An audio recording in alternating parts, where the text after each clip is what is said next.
हरकिशन रद्दी कागजों को इकट्ठा कर उनके लिफाफे बनाया करता और उन्हें बेचता, लेकिन इस काम में उसकी कमाई बहुत कम होती। हमेशा पैसों की तंगी रहती।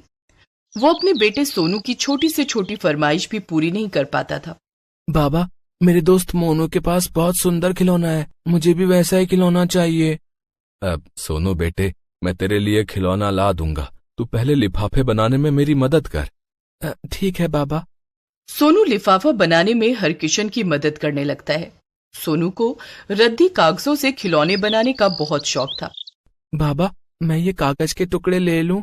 अरे ये तो रद्दी कागज है सोनू, तू इनका क्या करेगा? बाबा, मैं इनसे तितली, हवाई जहाज बनाऊंगा।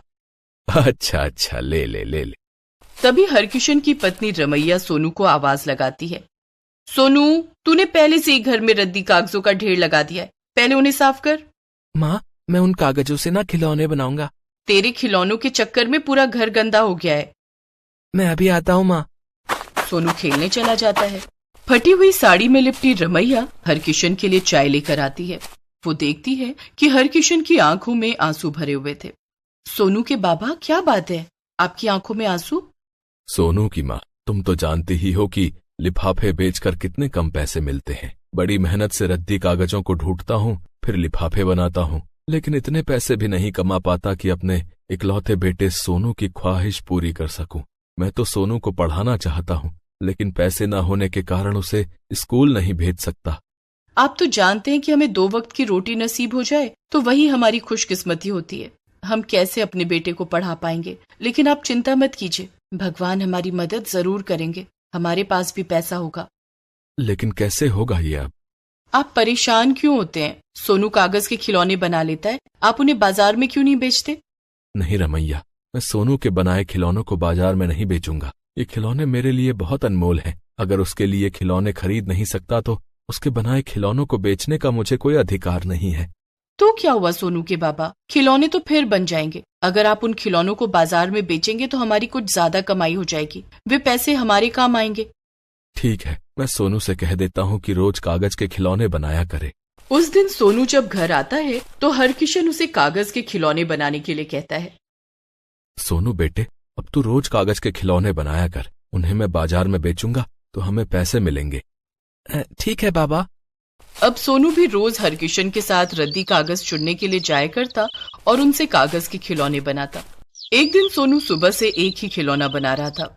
सोनू की मासूमियत पर हरकिशन को हंसी आ गई। क्या बात है सोनू बेटा, मैं देख रहा हूँ कि तू सुबह से एक ही खिलौना बना रहा है। अब तो शाम हो गई, लेकिन खिलौना बनकर तैयार नहीं हुआ। बाबा, आज मैं कागज की जादुई ट्रेन बना रहा हूँ। सोनू की मासूमियत पर हरकिशन को हंसी आ गई। कागज की जादुई ट्रेन? हाँ बाबा, कागज की जादुई ट्रेन। अच्छा, तो तुम्हारी जादुई ट्रेन में क्या जादू है भाई? मेरी कागज की ट्रेन पानी के ऊपर भी चलेगी। अच्छा। हाँ बाबा। हरकिशन और सोनू बातें कर रहे थे कि तभी जोर जोर से बादल गरजने लगे और बिजली चमकने लगी।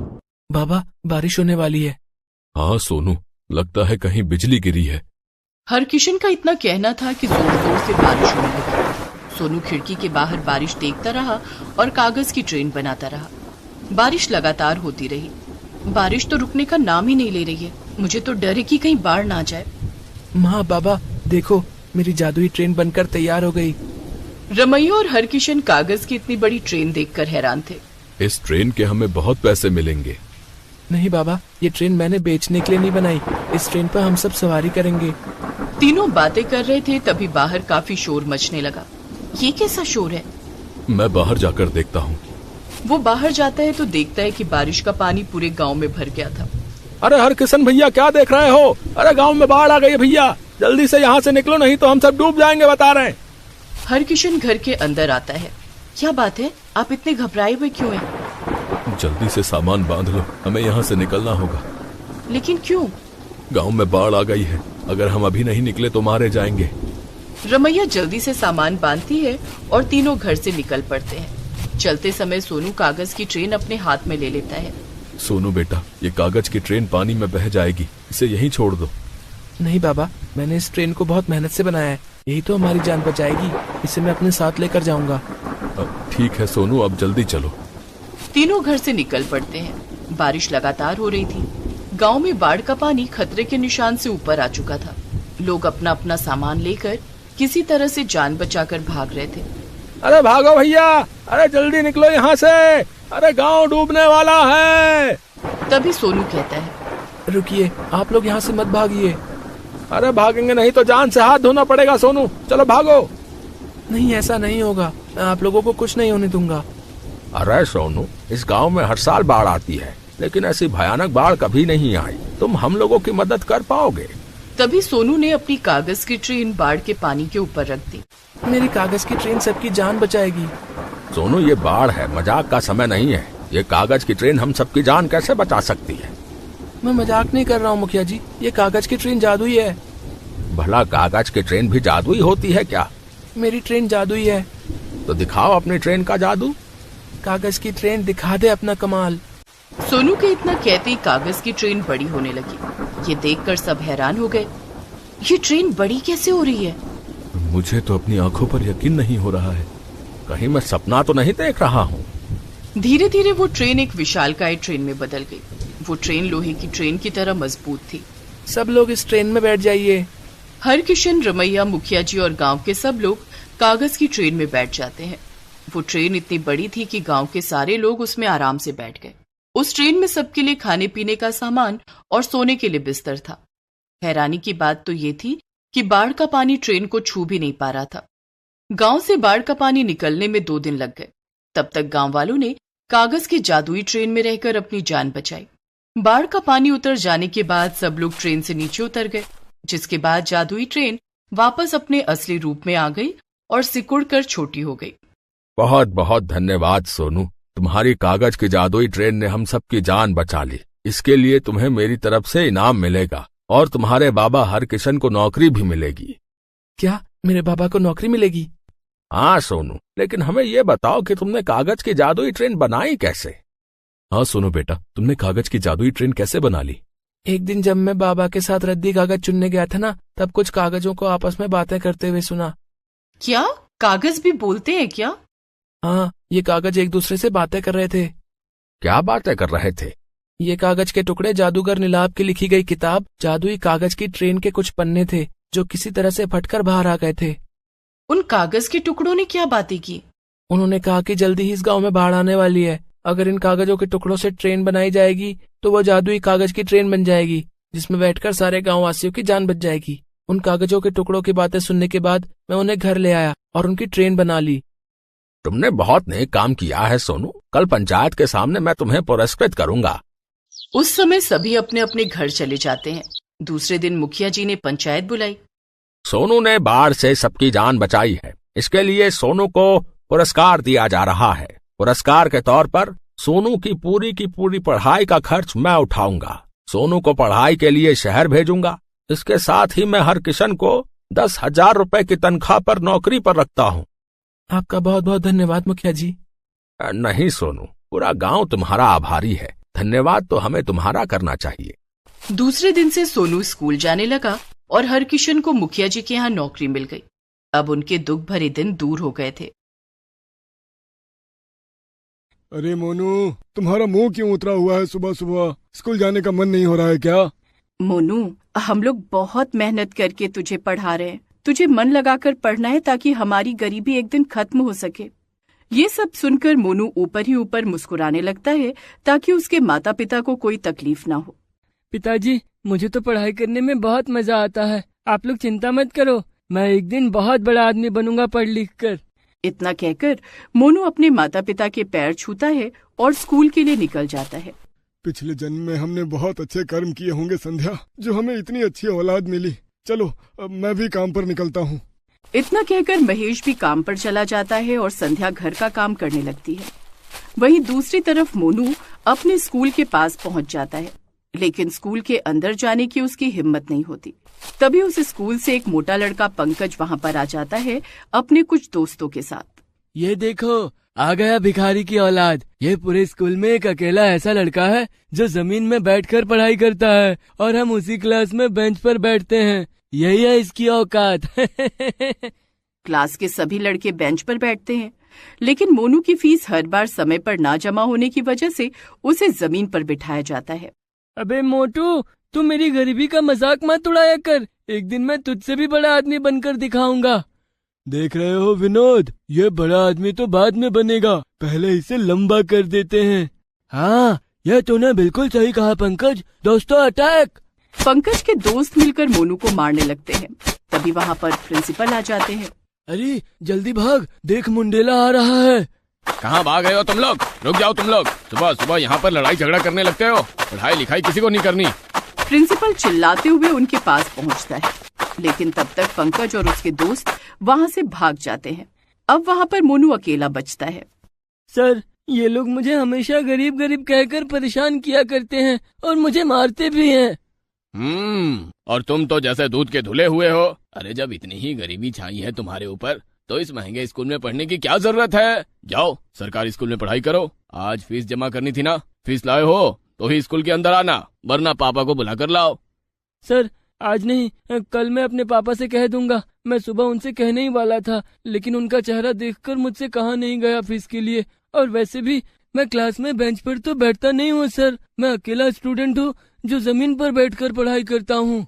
यहाँ पर कोई माता रानी का भंडारा नहीं हो रहा है। हमारे यहाँ फ्री में पढ़ाई नहीं होती। पापा से कहो चुपचाप स्कूल चले आए, फीस जमा करे या फिर सरकारी स्कूल में पढ़ाई करो जाकर। यहाँ जमीन में बैठने के भी पैसे देने पड़ते हैं।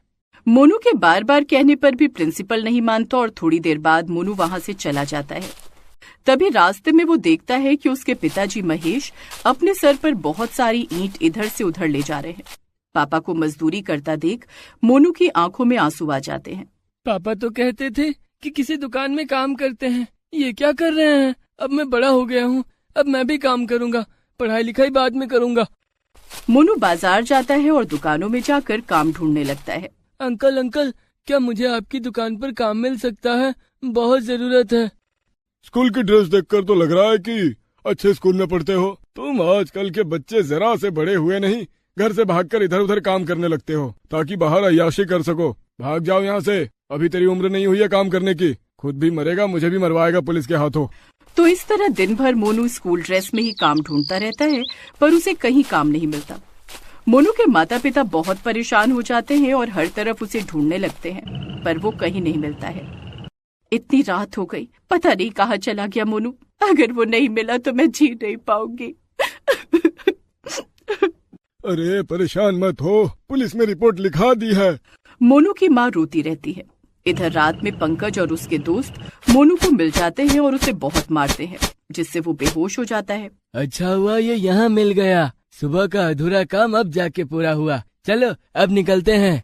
सुबह सुबह मोनू को होश आता है और वो अपने आप को कागजों के ढेर पर लेटा हुआ पाता है।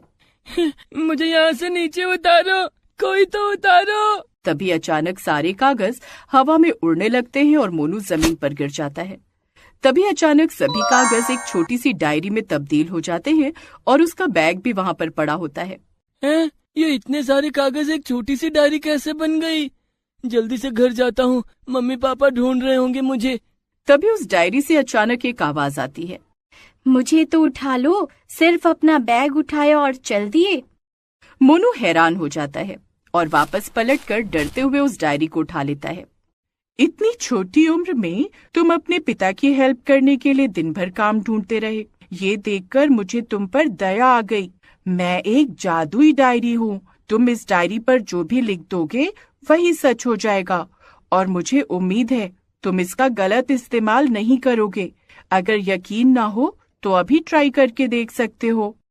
मोनू अपने बैग से एक पेन निकालता है और उस डायरी पर लिखता है कि मैं इसी वक्त अपने घर पहुंच जाऊं और मेरे माता पिता खुश हों, परेशान ना हों। इतना लिखते ही मोनू अपने घर पहुंच जाता है। अरे बेटा, आज इतनी जल्दी तैयार हो गए? चलो नाश्ता कर लो और स्कूल जाओ, टाइम हो गया है। मोनू को कुछ समझ में नहीं आता है। तभी मोनू के पापा महेश वहाँ पर आ जाते हैं। मोनू नाश्ता करता है और दोनों के पैर छूकर एक बार फिर स्कूल चला जाता है। मम्मी पापा ने तो मुझे एक बार फिर से स्कूल भेज दिया, प्रिंसिपल फिर मुझे भगा देगा। तभी मोनू पेन निकालता है और उस डायरी पर लिखता है कि मेरे स्कूल की सारी फीस एक साथ जमा हो चुकी है। इतना लिखकर मोनू स्कूल चला जाता है। क्लास में पंकज और बाकी दोस्त उसे घूरते हैं। तभी प्रिंसिपल आ जाता है।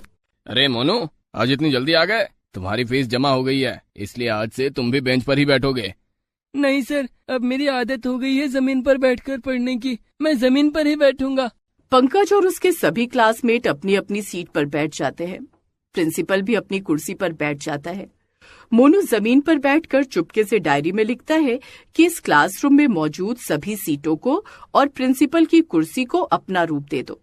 इतने में ही क्लास की सभी सीटें, सभी बेंचें, यहाँ तक कि प्रिंसिपल की कुर्सी भी कागज की बन जाती है और सभी लोग धड़ाम धड़ाम करके नीचे गिर जाते हैं। क्या हुआ मोटू? उस रात तुम लोगों ने मुझे बहुत मारा था ना? आज मैंने तुम सबको जमीन पर ला दिया। अब तुम लोग भी जमीन पर ही बैठोगे, लेकिन उससे पहले तुम सब लोग डॉक्टर के पास जाओ। अरे अरे अरे, पिछवाड़ा तोड़ डाला रे। इस क्लास में तो भूत है। सारी बेंचें, सारी कुर्सी भी कागज की बन गई। भागो यहाँ से। सब लोग डर कर उस क्लासरूम से भाग जाते हैं। सब बच्चे अपने घर भाग जाते हैं। मोनू एक बार फिर डायरी पर लिखता है, मैं पंकज और उसके दोस्तों को वैसे ही मारना चाहता हूँ जैसे कल रात इन लोगों ने मुझे मारा था। आने दो इन्हें मेरे सामने, बताता हूँ अच्छे से। अगले दिन बदला लेने के लिए पंकज और उसके दोस्त एक बार फिर मोनू को रास्ते में घेर लेते हैं। क्यों बे, कोई काला जादू सीख लिया है क्या? आज इसका सारा काला जादू निकाल देते हैं। कल रात शायद खुराक कम पड़ गई होगी, तभी चहक रहा है। दोस्तों, अटैक! वो लोग जैसे ही मोनू को हाथ लगाते हैं, वैसे ही चारों तरफ से बहुत सारे कागज उड़ते हुए वहां आते हैं और वो कागज बेंच और कुर्सी में बदल जाते हैं और उससे मोनू उन लोगों को मारता है। पंकज की टीम हार मान लेती है। भाई, हमें माफ कर दे, आज से हम तुझे कभी परेशान नहीं करेंगे। मोनू सभी को माफ कर देता है। वो लोग वहाँ से भाग जाते हैं। अब मैं इस डायरी से अपने माँ बाप को खुशियाँ गिफ्ट करूंगा। अब पापा को मजदूरी नहीं करने दूंगा मैं। मोनू इस डायरी को एक बार फिर अपने बैग से निकालता है और उस पर लिखता है, मेरे घर पहुँचने से पहले वो घर बहुत आलीशान बन जाए। जिस स्कूल में मैं पढ़ता हूँ वो स्कूल मेरे पापा का हो जाए। अब इस डायरी को मैं घर में छुपा कर रख दूंगा और लोगों की मदद किया करूंगा। मोनू घर पहुँचता है तो देखता है कि वहाँ पर अब उसकी झोपड़ी की जगह एक बेहद ही खूबसूरत घर बना हुआ है। इस तरह उस जादुई कागजों से मोनू की जिंदगी बदल जाती है। वो स्कूल भी अब मोनू के पापा का हो जाता है और मोनू खुशी खुशी रहने लगता है।